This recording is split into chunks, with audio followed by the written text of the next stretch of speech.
एक औरत की जैसे ही आंख खुली, उसने अपने पति का सिर पकड़कर उसे चूमा, लेकिन अगले ही पल उसने देखा कि उसका पति तो रस्सियों से बंधा हुआ बिस्तर के किनारे बैठा है और कंबल के नीचे कोई और भी था जो पागलों की तरह छटपटा रहा था। जल्द ही बिहेवियरल एनालिसिस यूनिट को एक खास केस मिलता है। एक रात पहले क्रिस का परिवार खुशी खुशी छुट्टियों पर जाने की तैयारी कर रहा था, लेकिन रात भर में ही पूरे परिवार का बेरहमी से कत्ल हो गया। पुलिस को उनके घर के बेसमेंट से 4 लाशें मिली और सभी लाशों को छुट्टियों पर ले जाने वाले ट्रैवल बैग्स में ठूंसा गया था। लोकल पुलिस ने शुरू में इसे मर्डर सुसाइड का केस माना कि पिता ने अपनी पत्नी और बच्चों को चाकू मारकर खुद को गोली मार ली। उसके दाहिने हाथ पर गन पाउडर के निशान भी मिले थे, लेकिन सच्चाई इतनी सीधी नहीं थी। एक महीने पहले मिलर परिवार के साथ भी बिल्कुल ऐसा ही हुआ था। उनके पूरे परिवार का भी खात्मा हो गया था। माँ सारा, उसके 2 बच्चे और उसका नया पति, उन सबकी लाशें भी बेसमेंट में मिली थी और उन्हें भी छुट्टियों वाले सूटकेस में बंद किया गया था। अजीब बात यह थी कि दोनों केस में लाशें विक्टिम्स की छुट्टियां शुरू होने के 5वें दिन मिली थी, लेकिन फॉरेंसिक रिपोर्ट के मुताबिक मौत कुछ ही घंटे पहले हुई थी। इसका मतलब है कि मरने से पहले वे और कातिल 4 दिनों तक एक ही छत के नीचे थे। जाहिर है ये एक सोची समझी साजिश थी। पुलिस का पहला शक मिलर पर गया। वो सारा के दोनों बच्चों का असली पिता था। घरेलू हिंसा की वजह से उसकी एक्स वाइफ ने उसके खिलाफ रेस्ट्रेनिंग ऑर्डर भी लिया हुआ था और सारा के कत्ल से ठीक 2 हफ्ते पहले ही उसने दूसरी शादी की थी। शायद इसी बात ने उसे ये खौफनाक कदम उठाने पर मजबूर कर दिया। पुलिस ने कल रात उसे एक मोटेल से गिरफ्तार किया और उसकी जैकेट पर बच्चों के खून के धब्बे भी मिले, लेकिन क्रिस के परिवार का खून नहीं मिला और गिरफ्तारी के बाद से मिलर लगातार चुप था और किसी भी पूछताछ में सहयोग नहीं कर रहा था। गिडियन ने रीड को मिलर से पूछताछ करने की जिम्मेदारी दी और खुद मॉर्गन के साथ क्रिस के घर क्राइम सीन की जांच करने चला गया। बेसमेंट में खून के धब्बे इस बात का सबूत थे कि उन्हें यही मारा गया था, लेकिन यहाँ कई बातें शक पैदा कर रही थी। अगर कातिल ने बंदूक की नोक पर सबको नीचे आने के लिए मजबूर किया, तो उसने ये कैसे पक्का किया कि बच्चे इधर उधर ना भागे?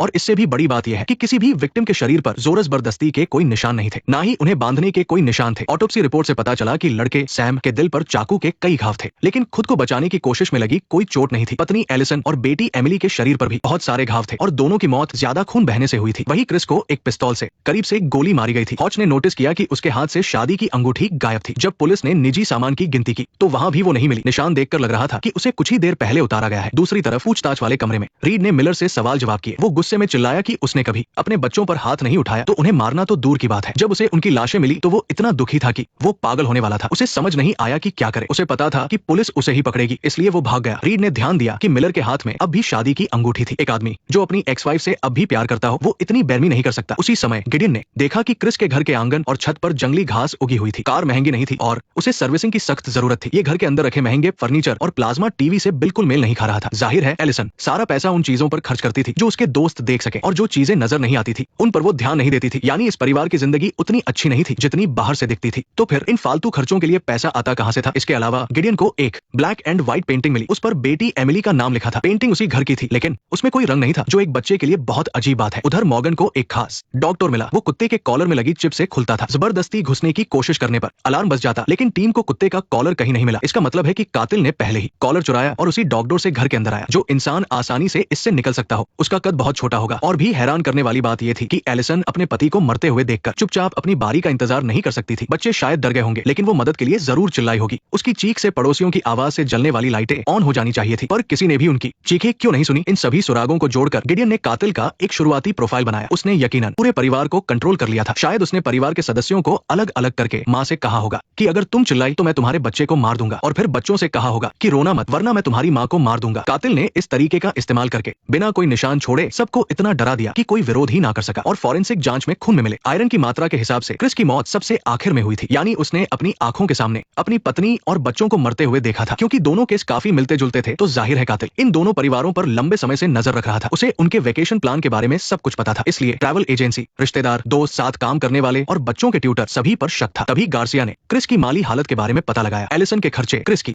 कमाई से कहीं ज्यादा थे। पूरा परिवार पहले से ही कर्ज में डूबा हुआ था। ऊपर से क्रिस किसी डॉक्टर के पास कई बार जाने के लिए बहुत मोटी फीस दे रहा था। और भी अजीब बात यह थी कि एलिसन के पास 2 फोन नंबर थे। उनमें से एक का बिलिंग एड्रेस साउथ वॉशिंगटन में रजिस्टर था। उस पते पर जाने के बाद उन्हें वो जगह तो मिल गई, लेकिन कमरा खाली था। पर दीवार पर एक पेंटिंग लगी हुई थी। उसमें 4 लोगों का एक परिवार और एक कुत्ता घर के सामने खड़े थे, और उस पर क्रिस की बेटी एमिली का नाम लिखा था। रीड को याद आया कि मिलर ने बताया था कि जब उसका बेटा मरा तो उसके हाथ में भी एक पेंटिंग थी। आखिर इन दोनों के बीच क्या कनेक्शन था? जल्द ही मॉर्गन और हॉच को बेसमेंट में कुछ हलचल महसूस हुई। नेक्स्ट पार्ट देखने के लिए वीडियो को लाइक करो।